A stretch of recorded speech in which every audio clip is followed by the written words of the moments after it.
If you're hungry, grab a fruit. You know, some people are like, oh, but bananas have a lot of calories. Yeah, compared to an apple, but compared to a f***ing muffin, you know, it's different.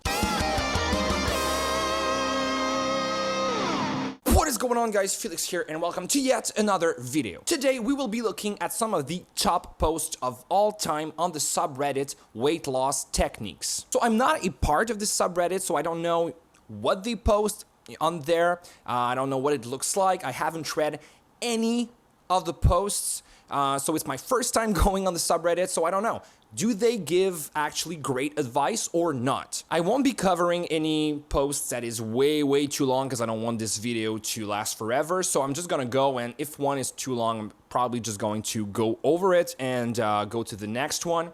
And I just want to, you know, do as many as I can. So I really don't know what to expect. I hope it's going to be some helpful tips. I hope there's not too much bullshit, but you know, with like everything in fitness, it depends. And by the way, just before we start, if someone made a post saying that they lost weight doing something that I don't necessarily agree with, I'm not saying that they are bullshitting or, you know, that what they're saying is wrong, okay?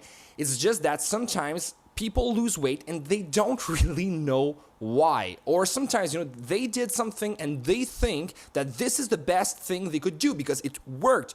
But, you know, they could have used another technique, another weight loss technique that could have been way better. Like, for example, recently my girlfriend lost quite a bit of weight, probably around 20 pounds. She was not fat, but she's like really skinny now.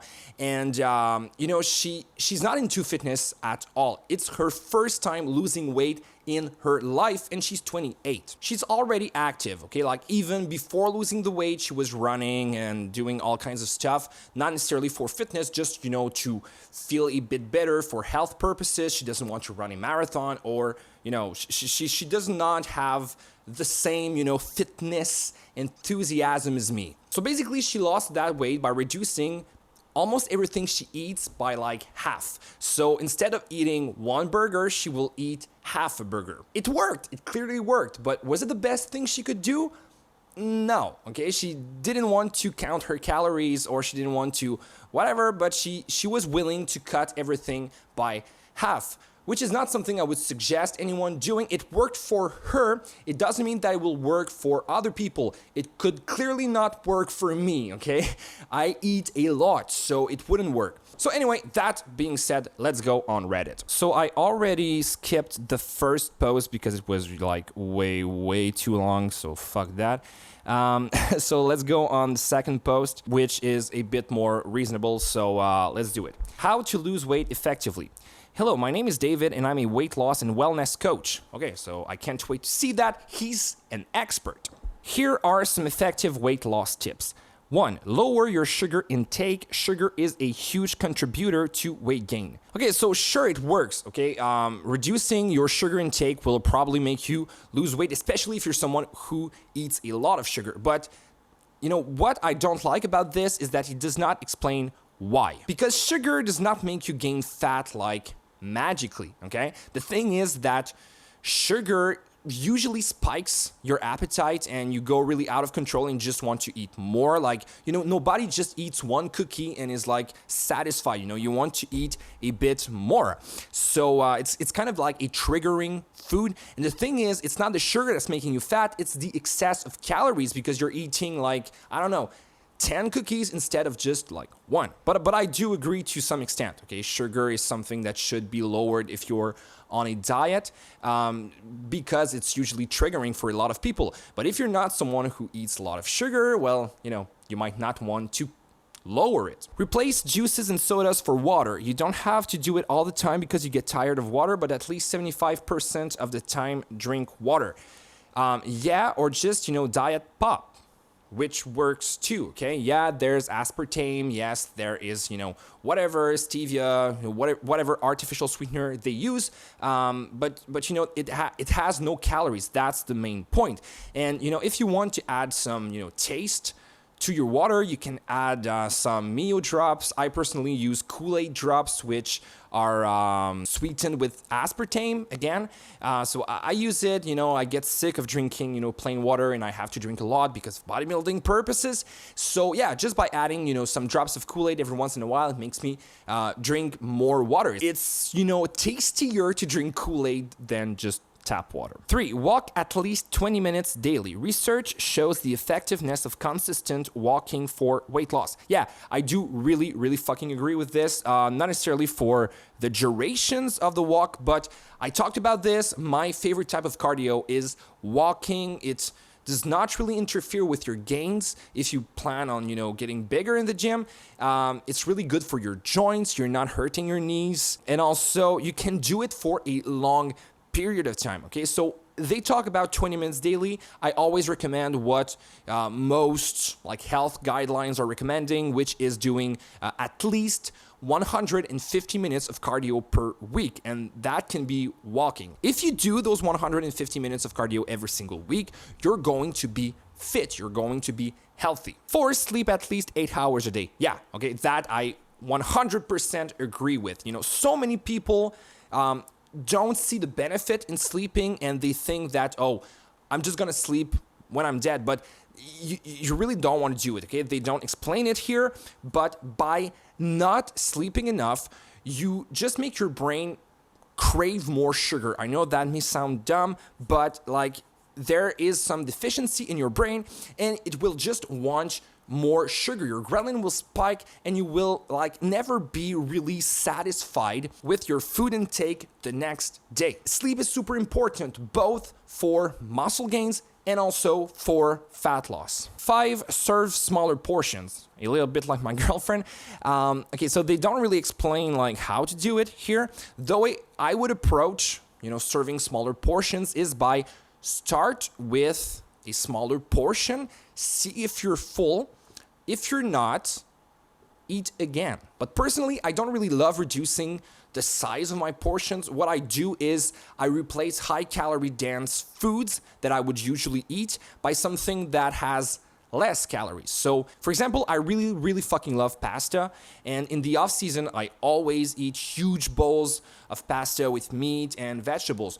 But, when I'm cutting, when I'm prepping for a show, I can't have this because pastas are really high in calories. So basically what I do is I still eat my pasta, I reduce the portion of pasta, but I increase the portion of vegetables. So I eat the same portion. It's still, the same huge bowl, but with less calories. This is what works best for me because I'm still full and, I don't feel like I'm craving all the time because I actually eat the foods that I like. Number 6, eliminate snacking. I don't really agree with this one. It depends on what they actually mean here. But if by snacking they mean, stop eating chips and all that kind of stuff, all right, fine, I can agree. But I eat a lot of popcorn. I snack on popcorn all the time, but I track my calories. I know how much I ate, okay? So I'm always eating, basically, I eat vegetables all the time. I eat popcorn. Sometimes I will eat whatever, fruits. I'm eating a lot of stuff, just, on the regular basis, and I'm snacking basically, but I know what I eat, and it's all low-calorie dense stuff, so it doesn't really matter. But you should not eat chips. You should not eat any triggering foods. This comes back to number 1, by lowering your sugar intake. You should not snack on things that are really high in sugar because it will just trigger you and you will want to eat way more. And then number 7, eat plenty of vegetables and fruits instead of muffins or cookies. Instead of everything, to be really honest, you should always prioritize eating vegetables and fruits, okay? They are really low in calories. So if you're hungry, grab a fruit. Some people are like, oh, but bananas have a lot of calories.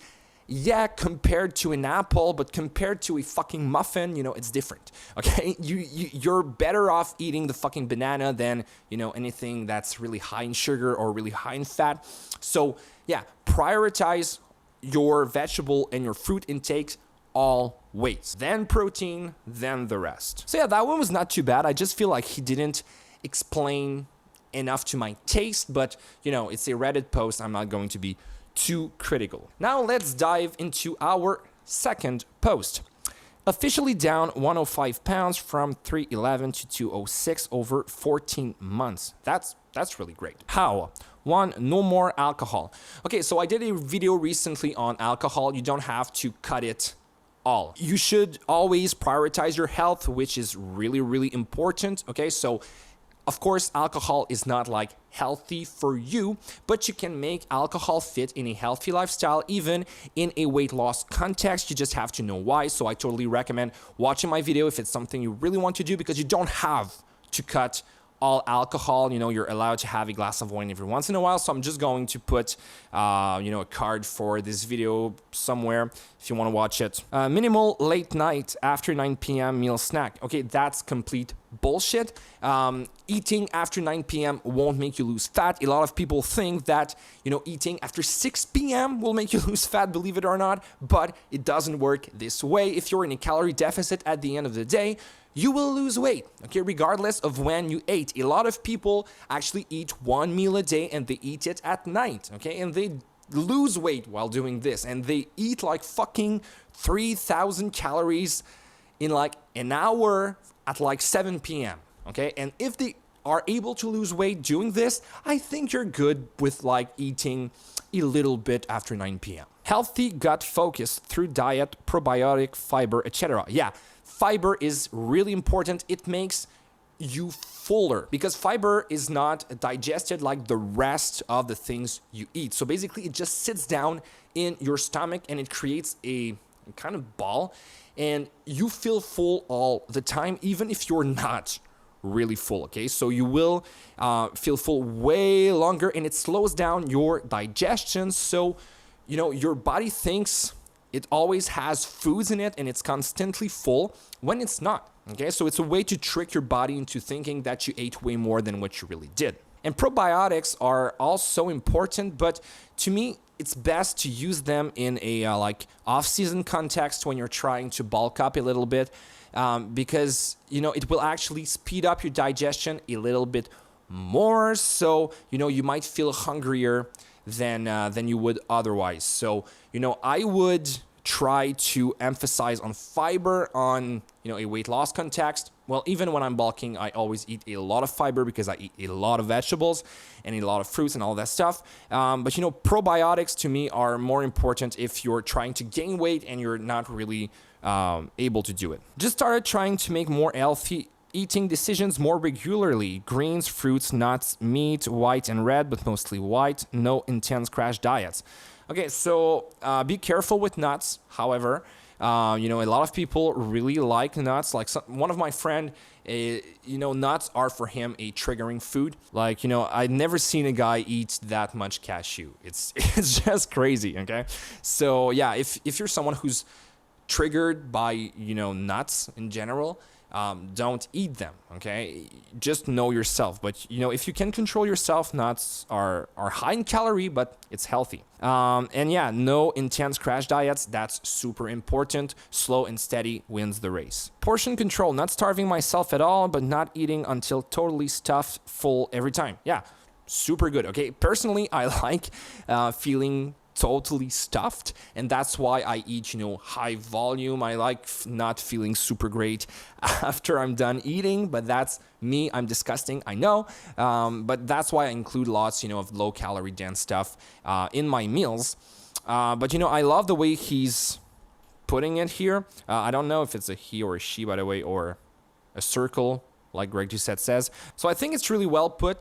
Here, he says that he's not starving himself, which is really, really important. You want to feel full on your diet, or else you will just, probably binge eat and you won't feel satisfied. So really important. I feel like it's a bit more clear here than on the other post where I was not sure if, he really meant like cutting in half and all that stuff. Improved / regulated sleep. Okay, so he does not say how he did it, but again, if sleep is really important, so do anything you can to boost your sleep a little bit more. If it means taking meds, or I don't necessarily advise meds, but if it's legal in your country, cannabis is super good for sleep. That's what I use. And I always try to go to bed at the same time and wake up at the same time. You know, it's really important. You will feel way more energized throughout your day. Opt non-exercise activity, daily step, couch time, unnecessarily lazy decisions. Yes, okay.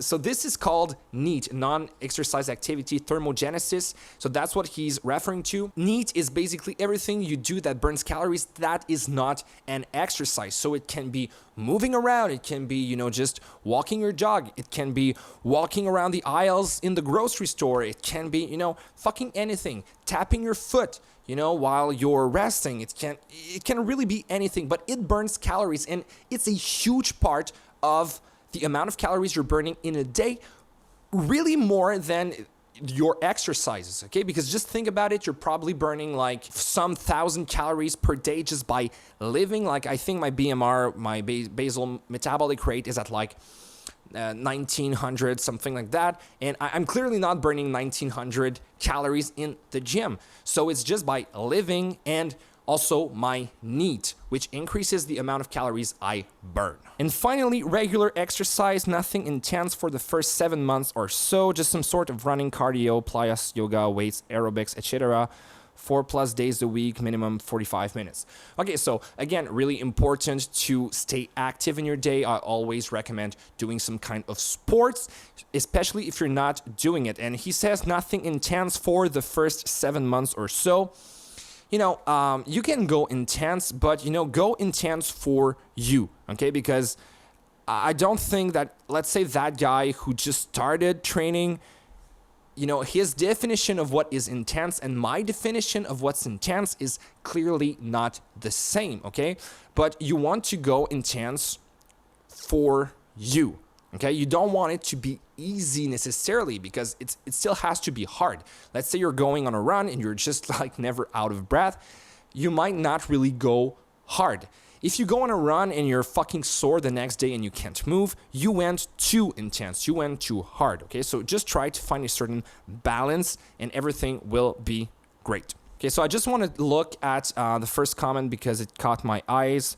Congratulations, OP, did you get into calorie counting as well?